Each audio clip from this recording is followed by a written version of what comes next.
smiling after one of their premier propagandists, Bill Maher, sounded like a conservative on his show Friday night. Bob, you ready for this? Let's start with California taxes. Rich people, I'm sure you'd agree with this, actually do pay the freight in this country. I just saw these statistics. I mean, it's something like 70%. And here in California, I just want to say, liberals, you could actually lose me. It's outrageous what we're paying. Over 50%. I'm willing to pay my share, but yeah, I mean, it's ridiculous. And Maher's mea culpa didn't end there. Here's his confession on Iraq. And I also must say, I got to admit, it's a country that's standing. I thought it wouldn't be. Yeah. It's actually doing better than I thought it would be. Is it a great country? No. Does it have a lot of problems? Yes.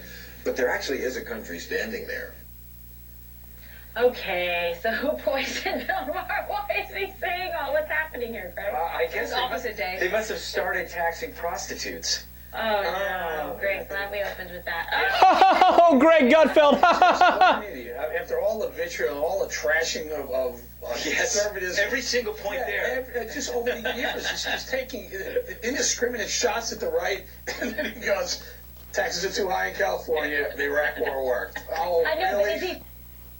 So that goes on for about 5 minutes where they gloat like, oh, he's finally seen the light. Yes, it's awesome.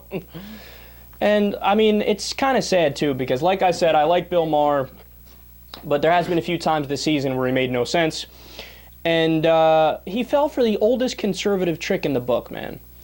Look, I'm going to warn you guys in advance. I don't know if you've seen this trick yet. And by the way, I'm not saying it's a trick as in, like, the Republicans know what they're doing is a trick, like they're twisting their evil mustache, like, yes, we will get the liberals on this. No, but they don't realize that they're wrong. Let me explain. So what they do is they have a bunch of incredibly misleading statistics about taxes, which makes it appear as if the rich have this ridiculous tax burden, right? And look, honestly, if you take the statistics that they present you at face value, you can't help but conclude, well, goddamn, the rich really are paying a lot. But the elephant in the room that they always disregard when they show you their misleading statistics is how much money are the rich people making. So they have this huge number, I forgot what it was at this point. Oh, the rich pay 70% of this burden for this amount of the federal government, yada, yada. But they never tell you, how much are they earning? That's the next logical question. And when you look at that, then you'll realize, in fact, they pay very little. They don't pay all that much. At least when you look at historical rates in the U.S., when we had a better economy, they paid more. And when you compare it to other modern nations, they pay nothing, right? So let me dive in here for you guys. So in 2010, during the economic recovery, 93% of the income gains went to the top 1%. So 99% was struggling during the so-called recovery. The top 1% had 93% of the income gains. That's amazing. Last year, 121% of the income gains went to the top 1%. So 99%, it contracted for us. The economy contracted for us. We lost money. We accrued more debt. The top 1% making out like a bandit, 121% of the income gains. The richest 400 Americans have more wealth than half of all Americans combined. That's 400 people that have more than 150 million. The richest 1% have more financial wealth than the bottom 95% combined. Now that's so outlandish, I didn't even think it was real when I first heard it. Go look it up on PolitiFact. The richest 1% have more financial wealth than the bottom 95% combined. So historically speaking, when you look at the historical amount of wealth that the rich have, the year right before the Great Depression, what was it, 1928? Or I believe it was 28. The rich had 24% of all income gains, right?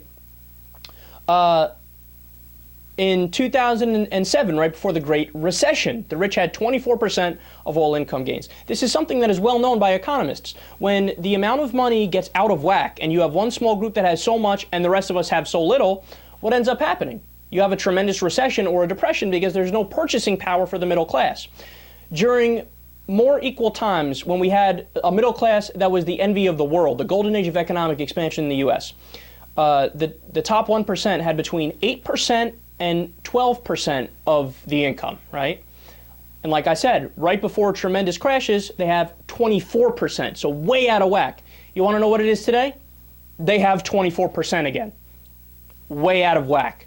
That number needs to be back between 8 and 12% if we actually want to have an economy that functions and is good for everybody, right? So that's problem number one when you look at how he's wrong on the amount of money the rich are paying. And then when you go to the Iraq war, I mean, I have no idea where that came from. I haven't even heard any Republicans make the case that the Iraq war was a great idea. It's like they all kind of put their head in the sand and said, no, I got nothing to do with this. I was against the war. I was against it. I was against it. I was against it. A lot of pundits have come out. Bill O'Reilly came out against it. So many people said, what are you talking about? No, it was a horrible failure. I mean, as of right now, we spend $2.2 trillion. When all is said and done by the year 2053, we will have spent $4 trillion. There was 200,000 people, according to the most recent study, that ended up being killed. That includes American citizens and Iraqi civilians, right? I mean, who thinks it was a good idea?